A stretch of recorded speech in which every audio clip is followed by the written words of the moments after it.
longer 1937, and we absolutely wrote a Snow White that is not going to be saved by the prince. She's not going to be saved by the prince, and she's not going to be dreaming about true love. She's dreaming about becoming the leader she knows she can be. South Park just dragged Rachel Zegler and exposed the woke Snow White disaster for what it really is. And it's brutal. Longer 1937, and we absolutely wrote a Snow White that is not going to be saved by the prince. She's not going to be saved by the prince, and she's not going to be dreaming about true love. She's dreaming about becoming the leader she knows she can be. In classic South Park style, they didn't just mention Disney's Snow White mess. They ripped it to shreds, threw in some sarcasm, and served it with a side of savage humor. From race swapping to rewriting beloved characters into something completely unrecognizable, Disney's modern reboot of Snow White has already been called out by fans everywhere. But now, South Park has entered the chat, and let's just say it's not looking good for Rachel Zegler or the Mouse House. Rachel Zegler, the face of this so-called updated Snow White, who's made headlines for criticizing the original movie, and basically declaring war on Prince Charming. Now she's trending again, but not for the reasons she hoped. After getting roasted in animated form, Ziegler's reaction has only added more fuel to the fire, and the internet is loving the drama. $50 million making that movie? But imagine you spend $250 million and you get some young girl and you don't kind of talk to her about like, hey, you know, don't get political, you're young, and I know you have opinions about things, but should be just about the movie. So, is South Park just saying what everyone else is thinking? And could this be the reality check Disney desperately needs? Let's break it down. Actually, the best explanation I've heard as to why Disney movies all suck now. The live-action Snow White was released in March 2025. But let's just say, it's not exactly the fairy tale everyone was hoping for.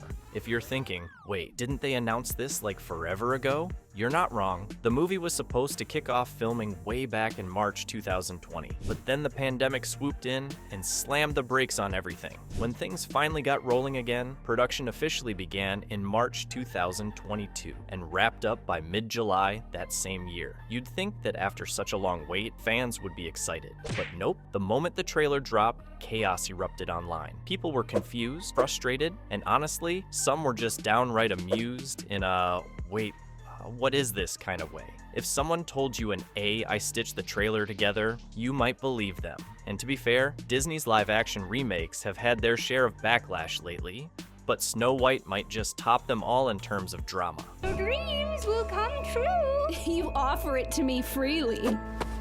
In place of the patriarchy, you would have a queen, not white. Normally, reshoots aren't a big deal in the film world. Directors and studios often decide to tweak or polish scenes after the main shoot is done.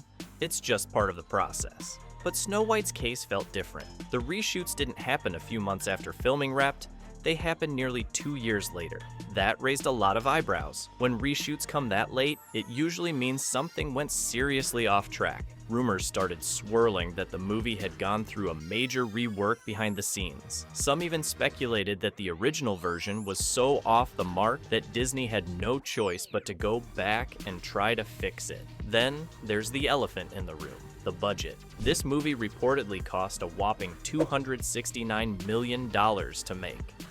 And that's before the massive marketing campaign, which was somewhere between $75 million to $125 million, possibly more. So when you do the math, you're looking at around $300 million invested in this one film.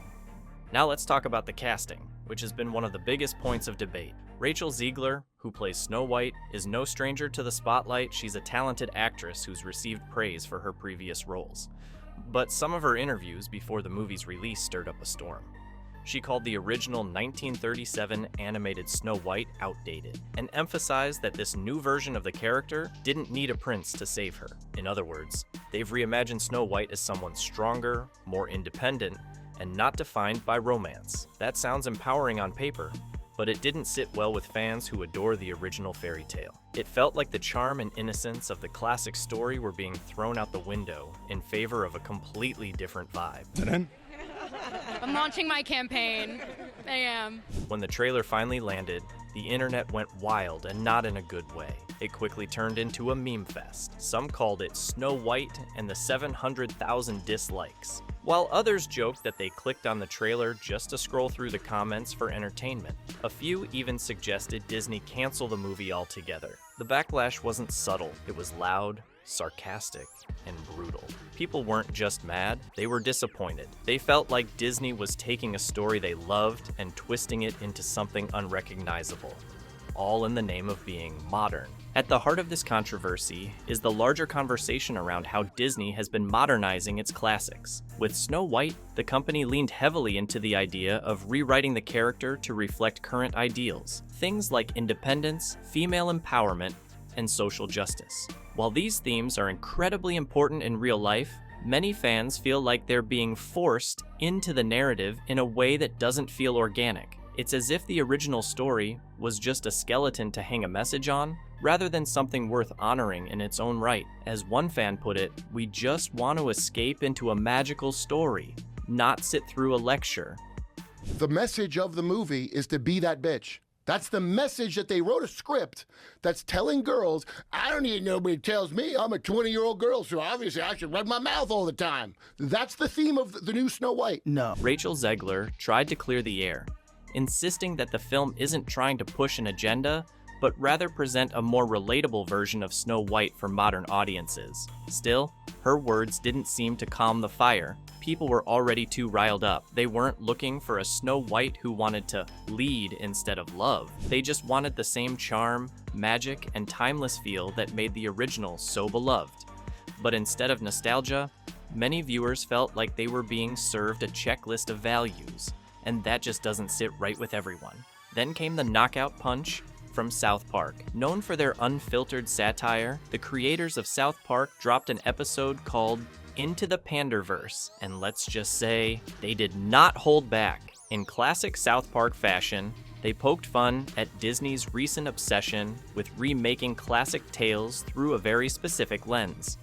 In the episode, the show's beloved characters are transformed into adult women of color as a parody of Hollywood's diversity-first approach. This wasn't just a dig at Snow White, but at the broader trend of rewriting characters just for the sake of appearing progressive. What South Park highlighted was a growing frustration. People aren't against diversity, they're against what feels like performative diversity. When characters are changed without any meaningful reason, just to check a box, it starts to feel hollow. That was the joke in the Panderverse episode. Hollywood is so caught up in pandering, they've forgotten how to tell a good story. And Snow White, with its 2-year reshoots, altered plot, and completely revamped lead, fit right into that narrative. It wasn't just Disney getting roasted, it was the entire industry's trend of pushing changes without substance. South Park didn't stop there. They've mocked Disney before, from Star Wars mishaps to Mickey Mouse tantrums, but this time felt different. It wasn't just a one-off joke, it was a full-on takedown of how Disney has handled its legacy properties. And Rachel Zegler was caught right in the middle of it. While she tried to explain the changes as an attempt to make Snow White more empowering, South Park presented it as Hollywood rewriting stories to win internet approval, not tell better tales.